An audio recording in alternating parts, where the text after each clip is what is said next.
Hello and welcome to ज़रा हट के। मुबशर ज़ैदी, ज़रार खोड़ो और वसअतुल्लाह खान का सलाम कबूल कीजिए। आज कॉलिंग डे है, मगर आज क्योंकि वज़ीर आज़म इमरान खान ने अक़वाम मुत्तहिदा में ख़िताब किया है जनरल असम्बली से और ख़ासी उस पर बात हो रही है, तो एक एक वर्ड हम ले लेते हैं। I think well played. मतलब ओपनिंग में थोड़ी सी मुझे टेंशन हुई थी कि पता नहीं कहाँ जा रहे हैं, मिडिल भी थी, लेकिन एंड में तो आई थिंक छक्के मारे। हाँ, मेरा भी ये ख्याल है कि it was very impactful. Hussain साहब, आपका वर्ड है? मुझे एक्सटेम्पोर में थोड़ा खतरा था कि इधर उधर ना हो जाए। हाँ, लेकिन लाइन एंड लेंथ उन्होंने रखी है अपनी। हाँ। अच्छा, जो बेस्ट टू एंडोर्समेंट है ना इसकी, हाँ। वो मैंने इंडियन मीडिया पे पढ़ी है। अच्छा। हाँ, आप माने या ना माने, ANI न्यूज़ में लिखा हुआ था कि जी ये देखिए सर, ये तो मतलब ओवर टाइम चले गए। हालांकि प्राइम मिनिस्टर नरेंद्र मोदी ने बिल्कुल 15 मिनट के अंदर अंदर, तो ये वो ही बच्चे थे ना वो जो स्कूल में मिस देखिए ये पीछे बातें कर रहे हैं।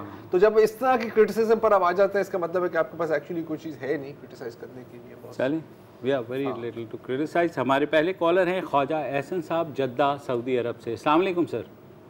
वालेकुम अस्सलाम। जी सर। जी सर, मैं सबसे पहले मशकूर हूँ डॉन न्यूज़ का, और हमारे जो एंकर साहिबान हैं मुबशर ज़ैदी साहब और वसअतुल्लाह खान साहब, मैं बहुत बहुत शुक्रगुजार हूँ सर आपका कि आप हमारी सुनवाई कर रहे होते हैं। सर मैं भी हूँ यार, मैं भी बैठा हूँ, आपके सामने ही बैठा हूँ। ज़रार खोड़ो भी है।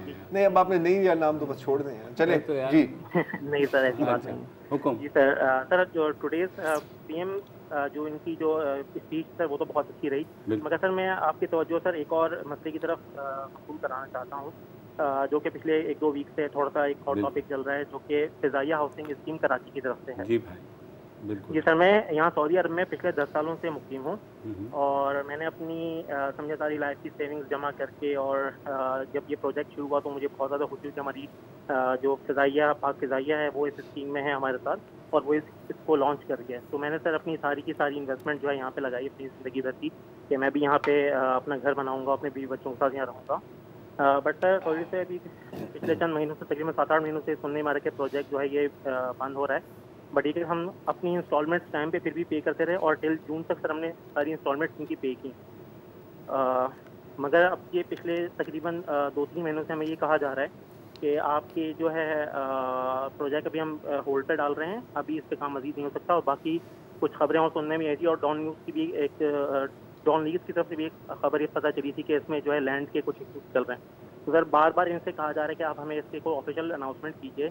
जो प्रोजेक्ट डायरेक्टर साहब हैं उनसे भी हमने कई दफ़ा रिक्वेस्ट की, इंडिविजुअल भी एज अ ग्रुप भी, जो बाकी इन्वेस्टर्स हैं, तो वहाँ से सर कोई ऑफिशियल स्टेटमेंट नहीं आ रहा। और मैं तो कम से कम बहुत ज़्यादा परेशान हूँ कि मैंने जो इतने पैसे अदा किए हैं, इसका आगे कोई फ्यूचर मुझे नज़र नहीं आ रहा। बिल्कुल एहसन भाई, बिल्कुल आपकी तरह के हज़ारों लोग हैं। बहुत से लोग हैं, और उनसे हमने कहा था, हमने we are awaiting official statement. मैंने बात भी की है, तो अगर कुछ आती है तो देंगे, आपको भी बताएंगे। मगर ये जाहिर है अफसोसनाक बात है। अफसोसनाक बात ये भी है कि अमीन, अब देखें, ये तो नाम देखकर ही इन्वेस्ट किया है ना, हाँ। तो बहुत स्कैम हो रहे होते हैं कि आप माना कि यार प्रोजेक्ट्स में मसले होते हैं, माना कि कभी जेन्युइन मसले होते हैं, लेकिन आप कोई क्लियर स्टेटमेंट तो दो ना। बिल्कुल, कोई क्लियर स्टेटमेंट तो दो। और अनसर्टेनिटी ज़्यादा किलिंग होती है ना, वो तो बेचारे ख्वाजा एहसन समेत कितने सैकड़ों हज़ारों लोग हैं जिन्होंने बाहर से इन्वेस्ट किया, ये सोच करके कि भाई हमारी इन्वेस्टमेंट एक तो सिक्योर होगी, दूसरा ये है कि जब हम वापस आएंगे तो हमारे पास रहने का ठिकाना होगा। तो मेरे ख्याल में फ़िज़ाइया हाउसिंग वालों को सोचना चाहिए, कम से कम उनको जवाब तो दे दें। ठीक है, अगर डिले भी है तो आप बता तो दीजिए, और इस तरह की बातें कि नहीं पैसे वापस ले लें या ये कर ले, तो ऐसे नहीं होता। ये अल्टीमेटली लिटिगेशन में चला जाएगा और प्रॉब्लम्स होंगी। अगले कॉलर हैं हमारे कामरान अली साहब नवाब शाह से। अस्सलाम वालेकुम सर। वालेकुम सलाम सर। कराची में मूसलाधार बारिश की सूरत हाल जो पेश आई है, उसके हवाले से एक अर्ज करना चाहूँगा। जी जी। कि खुद को डेंगू की वबा से बचाइए, खुद को डेंगू की वबा से बचाइए, हर रोज़ अपने घर में कवाली कराइए। कवाल मोहतरम जो कवाली सुनाएंगे, चेले भी पीछे बैठ के ताली बजाएंगे। उन तालियों के बीच में मच्छर जो आएंगे, कुछ खून में नहाएंगे, कुछ भाग जाएंगे। वाह वाह, सलीम आहंग की ये क्या बात है, कवाली बहुत ही जबरदस्त। ये तो आपने बड़ा सस्ता और मैं अभी जाके कवाली पुख्ता जो है ना वो इलाज नुस्खा बताया है। बिल्कुल, और आई होप ट्राई करेंगे। हम वीकेंड है तो हम भी करके, आर्ट भी और प्रैक्टिकल भी है। सोचो राहिल अशर, बहुत खूब, बहुत खूब। अस्सलाम वालेकुम राहिल।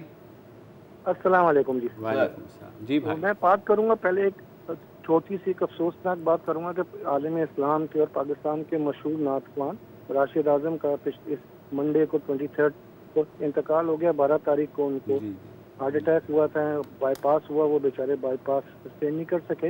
वो रमज़ान में तकरीबन काफ़ी सारे चैनल से शहरी अफ्तार में आते थे और मेरा उनसे काफ़ी अपना ज़ाती ताल्लुक़ था। 2012 से हमारे घर में जो 12 रबीउल अव्वल शब मिलाद होता है उसमें वो थे।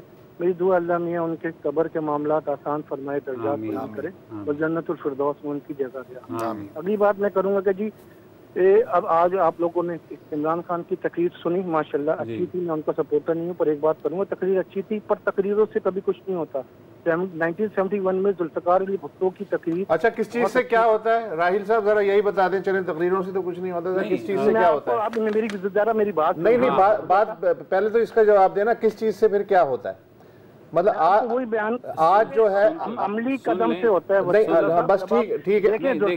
अमली कदम क्या उठाना चाहिए? फौजी दाखिल कर दें, पैराट्रूपर्स उतार दें, क्या करें इस वक्त, क्या करें? क्या आप मेरी बात तो सुन लेना। अगर आप सरकार अमली कदम बताइए, क्या है अमली कदम, क्या उठाएं? मैं जो कहना चाह रहा हूँ वो ये है कि जी तकरीर अच्छी थी। जुल्फ़िकार अली भुट्टो ने भी 71 में अमली कदम बताइए, क्या उठाएं?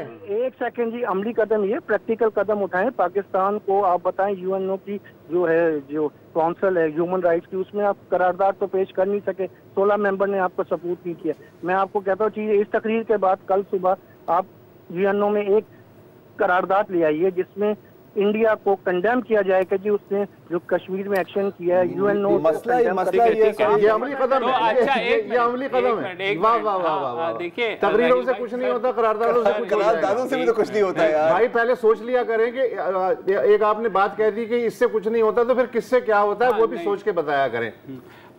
उनका व्यू है भारत, तो वो तो नहीं, लेकिन बात तो सही है। मतलब करारदादों से तो बिल्कुल कुछ नहीं होता, लेकिन मसला ये कि वो कहते हैं अमली कदम उठाएं। अब जब हम ये पूछते हैं कि अमली कदम क्या, तो फिर वो इधर उधर की बात शुरू कर देते हैं। देखिए राहिल साहब, तकरीर से इम्पैक्ट तो होता है और आवाज ही उठानी है जब इतने कम लोग कश्मीरियों के लिए आवाज पूरी दुनिया में में बैठ के आप तबसरे करते रहे आराम से, ठीक है? हम भी तो वही बैठे, हम स्टूडियो में बैठ के तबसरे कर रहे हैं, डिफरेंस है यार, क्या हो गया? जी एनीवे, मोहम्मद अशरफ साहब है कराची से। अस्सलाम वालेकुम। अस्सलाम वालेकुम जनाब। वालेकुम अस्सलाम जी। और जरार साहब और खोड़ो साहब, परवरदिगार आपको और आपकी पूरी टीम को अपने अल्लाह ताला अपनी हिफाजत में रखे। आमीन। मेरा कहने का मकसद ये है कि जो मुझसे पहले साहब बात कर रहे थे, ये इनका व्यू है और सुना करें सबका व्यू, चाहे गलत हो, हो सकता है कि मेरा व्यू गलत हो, समझो ना। आपने ये प्रोग्राम हम लोगों के लिए किया है, ये समझो ना। तो बात कहने की है कि ठीक है, इमरान खान ने बड़ी अच्छी तकरीर की है, ये भैंस के आगे बीन बजाई है उन्होंने, समझे ना। अगर इसका कोई कलकुंजन निकलता है तो उसका क्या नाम है, तो हमें फायदा होता है। देखें जी, जो भी होगा ना वो हम लोग जो स्टैंड देंगे ना, हम जाती तौर पर इंडिया या पाकिस्तान, जब ये मसला होगा, दुनिया का कोई इंटरेस्ट नहीं है कश्मीर क्या है, पाकिस्तान क्या है। और फिर जो इमरान खान ने जो एक बात की है, मेरे जहाँ तक ख्याल है कि मेरे उससे फहम के मुताबिक कि इसको जो है ना इस्लाम और इस्लाम की जंग और जूस को, इन चीज़ों को बीच में लाना चाहिए। क्यों कि पूरी दुनिया जो थी, ये हमारे 30-40 साल से जो हमारी जो खारजा पॉलिसी चली है ना, ये हमारी जानी दुश्मन बनी हुई है, सब की सब। क्या ये गलत बनी हुई है? बिल्कुल गलत बनी हुई है। और शुरू के जो साल थे डिक्टेटरों के, हमारे यहाँ डिक्टेटरों के, उसके दौरान तो वाकई हम लोगों ने बहुत ही आगे बढ़ कर हमने पैसे कमाए हैं। हमने यहाँ से मशीन की तरह भेजे हैं टेररिस्ट। तो ये पूरी दुनिया को पता है। ये इमरान खान वहाँ पे क्यों इस तरह की बातें कर रहे हैं? भाई ठीक है, अपना जो मुद्दा है वो बयान करें, अपना जो भी कुछ है। तो मुद्दा ही तो बयान किया है ना अशरफ भाई, यही तो बात की है जो आप कह रहे हैं। मुद्दा ही तो बयान किया है। जाहिर है तकरीर में अब ये तो नहीं हो सकता कि वो जेब से बंदूक निकाल के और ढस शुरू कर दे, ऐसा नहीं होगा। कदम ये होगा वैसे। अमली कदम ये होगा। अमली कदम ये होगा। तो ये आपका व्यू है सराखों पर, और एक ब्रेक ले लेते हैं।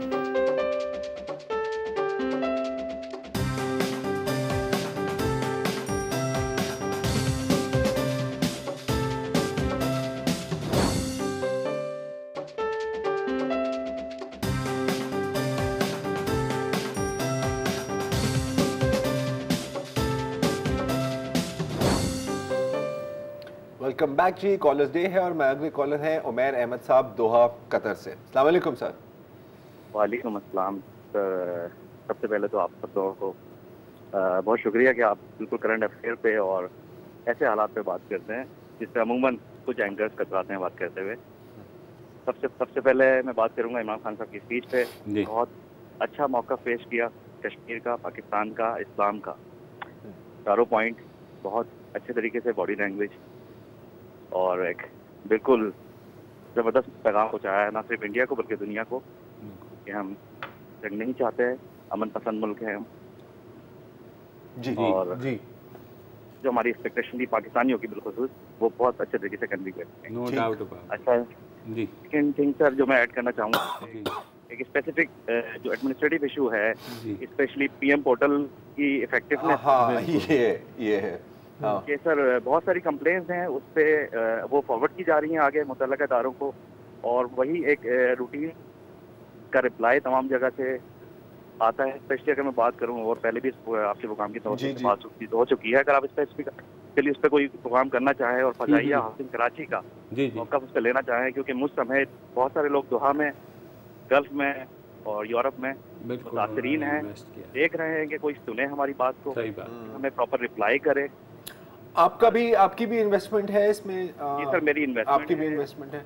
आपको भी वही मतलब नो रिप्लाई टाइप चीज मिल रही है कि उमर भाई what we can do is, जैसे मैंने बताया कि मैंने बात की है, लेट्स सी अगर वो एग्री करते हैं तो मे बी हम उनका पॉइंट ऑफ व्यू लेकर के उनसे आपके बिहाफ पे हम पूछ भी सकते हैं और होपफुली बहुत सारे प्रोजेक्ट में इशू आते हैं, ऐसी बात नहीं है, बिल्कुल कोई ऐसी बात नहीं है, लेकिन आप प्रॉपर रिस्पांस करें। बिल्कुल सही बात, ये बात बिल्कुल के एतमाद को खत्म होने, खुसूसन इन्वेस्टर्स, बिल्कुल सही बात है। इसमें कोई किसी किस्म की भी डिसएग्रीमेंट नहीं हो सकती। बिल्कुल सही और क्लियर बात की है। और अगेन यही कहूंगा कि अगर आप नहीं कर सकते तो कम से कम बता दिया। परवेज कमाल साहब हैं कराची से। जी परवेज भाई।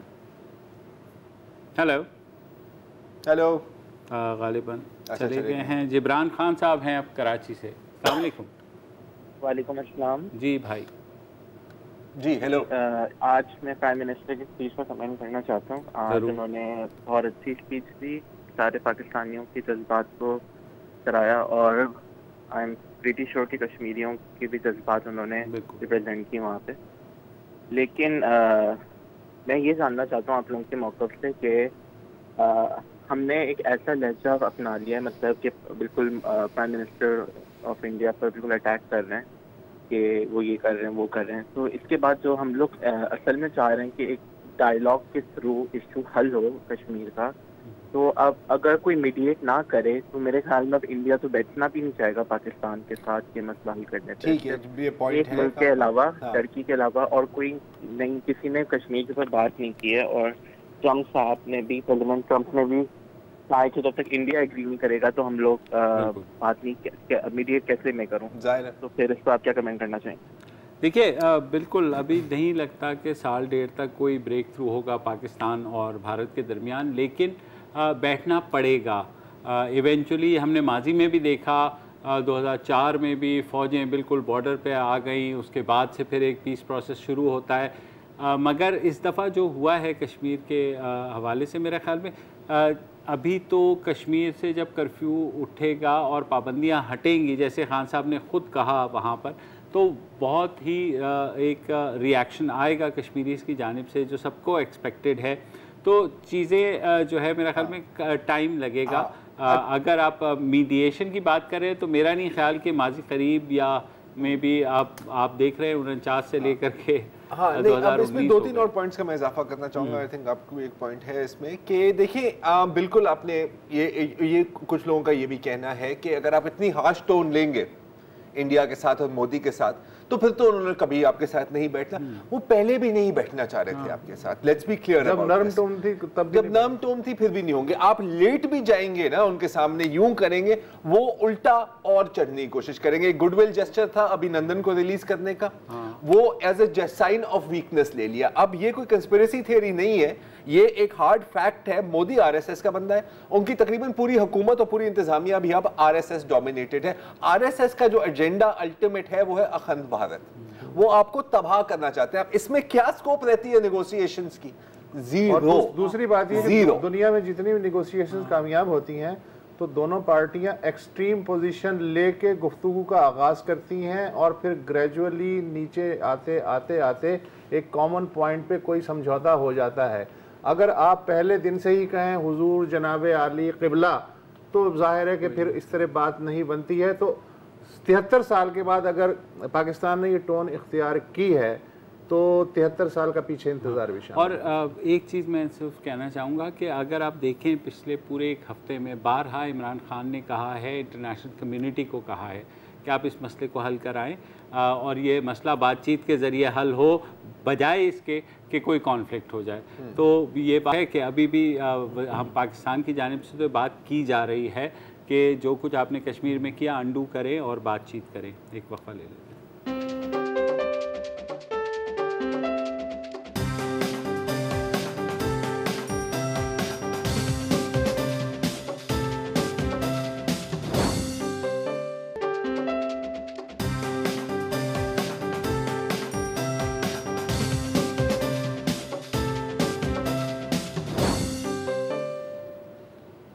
Welcome back. आज कॉलर्स डे है। बुशरा सैयद साहिबा हैं कराची से।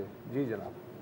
अस्सलाम वालेकुम। वालेकुम सलाम। जी बुशरा साहिबा, मैं चूँकि एक एक्टिविस्ट हूँ और फील्ड में रहती हूँ तो मेरे मुशाहिदे में ये आया है कि हज़ारों लाशें, नामालूम लाशें अस्पतालों में लाई जाती हैं जो बगैर किसी शनाख्त के ईदी के कब्रिस्तान में दफन कर दी जाती हैं और पूरी जिंदगी उनके लवाहिकीन उनको तलाश करते रहते हैं, जिनका इल्ज़ाम फिर एजेंसियों पे भी आता है। मुख्तलिफ हादसात का शिकार होकर ये लाई जाती हैं। 2 मिनट का इसका हल है। जो सिम बेचने वालों को वो बायोमेट्रिक स्कैनर दिया जाता है, वो अगर शोबा मेडिकल में दे दिया जाए तो 2 मिनट में अंगूठा लगा के और उसकी शनाख्त नादरा से की जा सकती है कि ये कौन है। और अजियत तो मुर्दे को और बेहुरमती ये होती है कि पुलिस वाले उनकी उंगलियां और अंगूठे काट के ले जाते हैं और उसका फिर रिश्तेदारों के साथ मिलके मिसयूज होता है। उनके पुरानी तारीखों के अंदर उनकी डॉक्यूमेंट और दीगर इंश्योरेंस के मामलात और क्राइम के मामलात, उसमें भी उनका गलत इस्तेमाल हो रहा होता है। तो आपके तवज्जुह से मैं काम बाला की तवज्जो इस तरफ दिलवाना चाहती हूँ कि बायोमेट्रिक सिस्टम मेडिको लीगल में पूरे पाकिस्तान में दिया जाए ताकि नामालूम लाशों की शनाख्त मुमकिन हो। ठीक है, एक्सीलेंट पॉइंट। हाँ ये और ये जो उंगलियां काटने वाली बात है तो पहली दफा सुन रहा हूं। हाँ मैं एक्चुअली इनसे पूछना चाह रहा था कि एक्टिविस्ट अपने आप को कहा है तो किसी इदारे के साथ हैं या, क्योंकि इस पे मैं मजीद मालूमात चाहूँगा। ये तो बड़ी इंटरेस्टिंग स्टोरी है।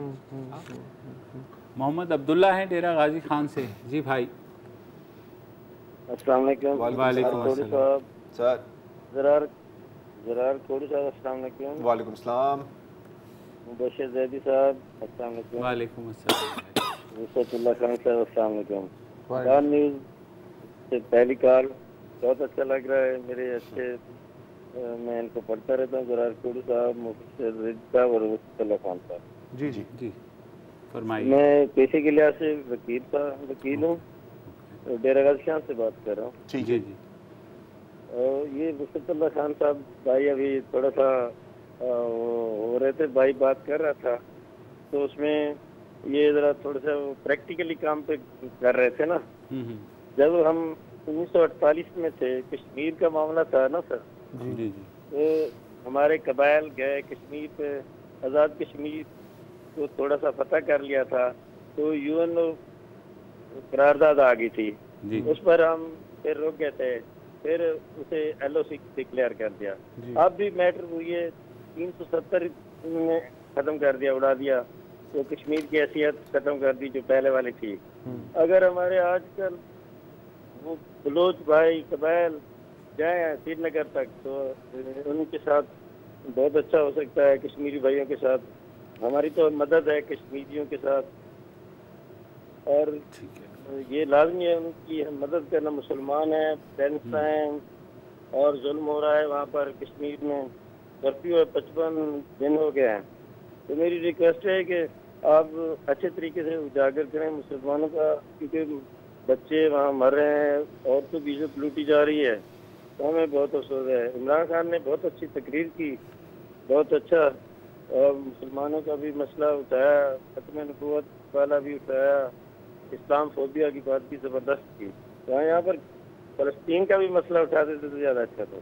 ठीक, चले, ठीक है, बिल्कुल आपका ये एक बड़ा डोमिनेंट व्यू है कि हमें कोई एक्सट्रीम स्टेप लेना चाहिए, लेकिन एक्सट्रीम स्टेप इस वक्त इंडिया के फेवर में जाएगा। हाँ बेशक जाएगा वो, तो लेकिन ये मसला है ना यार। देखो दूसरी बात ये कि आप कितने दिन नहीं देखें वो बात सस्टेन कर सकते, आप नहीं कर सकते ना। प्रैक्टिकल सोचना चाहिए ना, जोश तो हर एक में होता है, सस्टेन कितने दिन कर सकते। हाँ, आर्ट ऑफ वॉर है यार। एनीवेज अजमत शेर साहब हैं इस्लामाबाद से। जी अजमत भाई। जी अस्सलाम वालेकुम। वालेकुम अस्सलाम। जी भाई। अच्छा सर, सबसे पहले तो मैं बात करूंगा वज़ीर-ए-आज़म की स्पीच के ऊपर। जी। आज पहली दफ़ा मुझे एज ए पाकिस्तानी में आई एम वेरी प्राउड। 70 साल में मेरे ख्याल में जितनी भी प्राइम मिनिस्टर्स ने या जितनी हेड ऑफ द स्टेट्स ने जाके यूएन में स्पीचेस दी हैं, मेरे ख्याल में इमरान खान की speech that was the best speech in last 70 years. मुझे एज ए पाकिस्तानी बड़ा प्राउड हो रहा है। स्पीच सुनने के बाद सर, मैं पेशे के लिहाज से एक सॉफ्टवेयर इंजीनियर हूँ। मैं डिफरेंट फोरम को, लिंक्डइन वगैरह, फेसबुक ये वो होता रहता है। मैं देख रहा था कमेंट्स लोगों के, दुनिया में वाकई उसको सराहा जा रहा है। फिर मैं सोच रहा था कि प्रॉब्लम हमारे पाकिस्तान में देखें, हम बाहर जाके बोल्डली हम बताते भी हैं, दुनिया को जगाने की कोशिश भी करते हैं, पाकिस्तान का अच्छा इमेज बनाने की कोशिश भी करते हैं, तो प्रॉब्लम एक्चुअली क्या है? मेरे ख्याल में सर प्रॉब्लम ये है हमारी इंटरनल सपोर्ट, हमारा जो इंटरनल अंदर का जो इंफ्रास्ट्रक्चर है ना सर, इसको बेहतर करने की ज़रूरत है। अकेला प्राइम मिनिस्टर या अकेला जो इस तरह के जो है ना, ये नहीं कुछ कर सकते। जब तक अंदर से सपोर्ट नहीं होगी, तमाम इंस्टीट्यूट उसके साथ नहीं होंगे, उस वक्त तक नहीं सारा कुछ हो सकता। जैसे 2-3 कॉल पहले भी आई हैं उनकी, जो फिजाइया हुसैन वाली, अनफॉर्चुनेटली मैं भी उसका शक्की हूँ। तो मैं आज इस पर बात नहीं करना चाह रहा था, मगर एक तरफ देखें हमारे प्राइम मिनिस्टर की कितनी अच्छी स्पीच है, और दूसरी तरफ जब हम अपने नज़र डालते हैं अपने जो हाईएस्ट इंस्टीट्यूशन है, उनका जो अवाम के साथ रवैया है, जो अवाम के पैसों के साथ जो खलवाड़ होता है, तो फिर ज़रा बड़ा दिल तकलीफ से होता है। हम ओपनली सर इस चीज़ को डिस्कस ही नहीं करते। अगर हम तो, मैं तो सर इतना केयरफुल होता हूँ। देखिए मैंने बताया, ट्विटर पे अगर हम एक लफ्ज़ भी लिखें ना, तो बीइंग ए पाकिस्तानी हमें खुद शर्म आती है यार, इंडियन ट्रोल्स उसको ट्रोल करें। सही बात। तो सर इसको हमें इंटरनल जो प्रॉब्लम्स है ना हमारे, मेरा ख्याल है, sorry to say that, being a Pakistani हमारे डीएनए में फ्रॉड करना है। जब तक हम ये ना छोड़ेंगे ना, हम एज ए गुड नेशन बाहर नहीं आ सकते। 100% सही बात कर रही है। बहुत अच्छी बात की आपने, बहुत यू मेड योर पॉइंट। और एक ब्रेक, इसमें एक और पॉइंट भी है, लेकिन ब्रेक ले लेते हैं और उसके बाद बात करते हैं।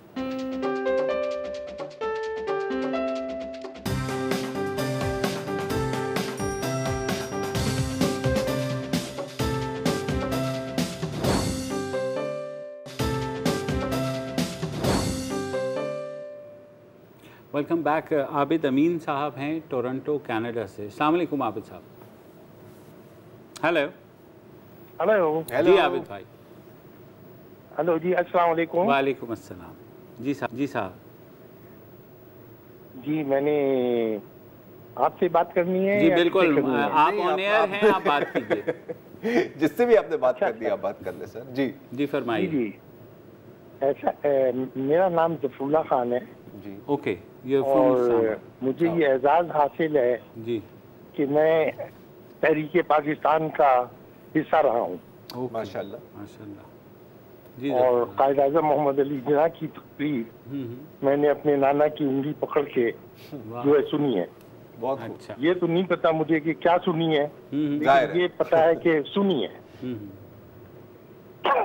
इसके अलावा ये कि अल्हम्दुलिल्लाह अपने सर्विस के हवाले से मुझे दुनिया के बेशतर इलाकों मुल्कों में काम करने का मौका मिला है। जिसमें कि इंग्लैंड से मैंने सीए किया, फिर इसके बाद नाइजीरिया रहा, अबू धाबी रहा, Malaysia, Hong Kong, Indonesia, Brunei, Saudi Arabia में बहुत अरसा गुजारा। अच्छा। अमेरिका में भी रहने का मौका मिला। तो मैं ये आपको हिस्ट्री इसलिए बता रहा हूँ कि मैं बजाते खुद पाकिस्तान की हिस्ट्री का एक हिस्सा हूँ, और जो भी मैंने हालात देखे हैं जी उसके हवाले से जो आजकल लोग तनकीद करते हैं, बराए तनकीद, वो बहुत दुख होता है एक्चुअली जी। क्योंकि जब पाकिस्तान बना है 47 में, तो यहाँ पर मैंने दरख्तों के नीचे 4 चटाइयों पे पढ़ के जो है तालीम हासिल करी है, लस्सी और रोटी खा के अल्लाह का शुक्र अदा किया है, सिर्फ इसलिए कि हमें आज़ादी मिल गई है। बिल्कुल। अब आज़ादी मिली हुई को बचाना जो है वो हमारी नई जनरेशन का काम है। उस वक्त लोगों ने अपनी जान की भी कुर्बानियां दी, माल की भी दी, इज्जत आबरू की भी। अब जो हमारा मुल्क जिस हालात से गुजर रहा है उसमें यह है कि अगर किसी शख्स को प्यास लगी है तो हमें पानी देना है, किसी को भूख लगी है हमें उसकी भूख दूर करनी है। अब हमारा मुल्क जिस मईशत के हालात से गुजर रहा है तो अल्हम्दुलिल्लाह पाकिस्तान में लोगों के पास इतनी दौलत है जिसकी कोई इंतहा नहीं है कि टैक्स वगैरह के लॉज को तो आप अलग करें, हमें एज ए पाकिस्तानी एक मईशत फंड कायम करना चाहिए जिसमें कि जिन लोगों के पास अरबों खरबों करोड़ों रुपए हैं वो उसका एक फ्रैक्शन जो है इसमें जमा करें। तजवीज़ खासी आपकी अच्छी है और जाहिर है कि इस पे तफसील से बात भी हो सकती है। और मईशत फंड जमा करने का मसला ये है कि जिनके पास अरबों खरबों हैं उसमें से बेशतर पार्लियामेंट और वो लेकिन फंड से अलावा इन्होंने जो बात की है मतलब आई थिंक जाहिर है दुख तो होता होगा जब उन्होंने कायदे-ए-आज़म से लेके आज तक जिन्होंने बनाया है उन्हें मुझे देशन काउस जी याद आती है कि पार्टीशन के टाइम पे बंदा साइकिल में घूम रहा था, कह रहा है साला हम तबाह हो गया बर्बाद हो गया, और वो कहता है आज वो BMW में घूम रहा है वो भी कह रहा है साला हम तबाह हो गया बर्बाद हो गया। वो बात हमेशा याद है। मोहम्मद सयाब साहब हैं बार्सिलोना स्पेन से। अस्सलाम वालेकुम जी सयाब भाई। वालेकुम सलाम सर, क्या हाल है? अल्लाह का शुक्र है जी भाई। सर मैं बात करना चाहूँगा आज जो इमरान खान साहब ने जनरल असम्बली में जनरल असम्बली में बात की है तो उस हवाले से कि सर इतनी खुशी हुई है जिस तरह उन्होंने कश्मीर का मौक़िफ़ बयान किया है या इस्लाम की बात की है, तो मुझे तो एक अपने पाकिस्तानी होने पर फ़ख्र है, तो दूसरा जिस तरह इमरान खान ने इतनी अच्छा बयान किया है, जिस तरह हमें उन पे बहुत फ़ख्र है। तो जो मुखालफीन है सियासत में अपनी जगह हर बंदा अपना वो मतलब है अपनी पार्टी का है जी। तो खुदा रहा ये कश्मीर पे सियासत ना करे। सही कह। तो इनकी तारीफ करनी चाहिए और जिस तरह इन्होंने बयान किया है शायद ही इस तरह का लीडर हमें मिले जो मतलब है इस तरह कश्मीर का मौक़िफ़ बयान करे जी। तो बस ये मैं यही कहना चाह रहा था। आज बहुत दिल खुश हुआ इमरान खान साहब की तकरीर सुनकर। बहुत शुक्रिया। गुड फॉर यू जी। मेरे ख्याल में आप कोई कॉलर हैं आपने अच्छा एक ये है कि आज हमने कुछ चीज़ें डिस्कस करनी थी, कुछ ऐसे इश्यूज़ हैं जो हम इस पे प्रोग्राम नेक्स्ट वीक भी करेंगे। एक इशू है बहरिया यूनिवर्सिटी का, जहाँ कल एक BS की सेकंड सेमेस्टर की जो स्टूडेंट है वो चौथे फ्लोर से गिरी है वहाँ पर और उसकी डेथ हो गई। हो जाती है ऐसी बात, लेकिन उसके बाद जो रिएक्शन आया बहरिया यूनिवर्सिटी एडमिनिस्ट्रेशन का वो खासा मायूस कुन है, बल्कि मैं तो कहता हूँ शायद क्रिमिनल है कि पुलिस को उन्होंने अंदर नहीं जाने दिया तफ्तीश के लिए।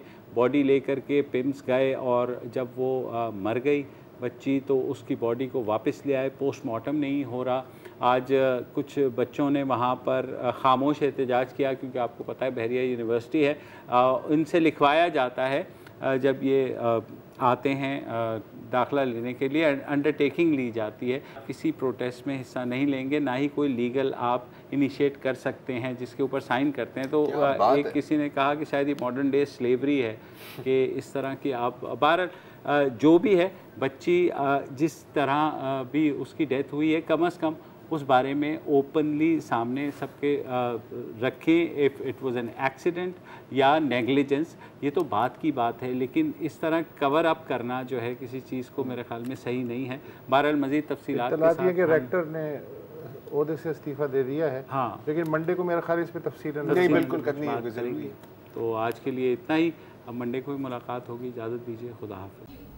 अस्सलाम वालेकुम। अगर आपको हमारे शो पसंद आया है तो प्लीज़ हमारे YouTube चैनल को सब्सक्राइब करें और अगर मुनासिब समझे तो इस वीडियो को लाइक भी कर लें, तो कोई हर्ज नहीं है, और शेयर भी कर लें और कमेंट भी कर दें जी, वरना वो सब ऐसे ही लिखते रहेंगे। और ये जो दोनों कह रहे हैं ये कर लें जी प्लीज़, नहीं तो हमें भी घर जाना है, मैं आपके कंप्यूटर में नहीं रहना 24 घंटे। सही बात।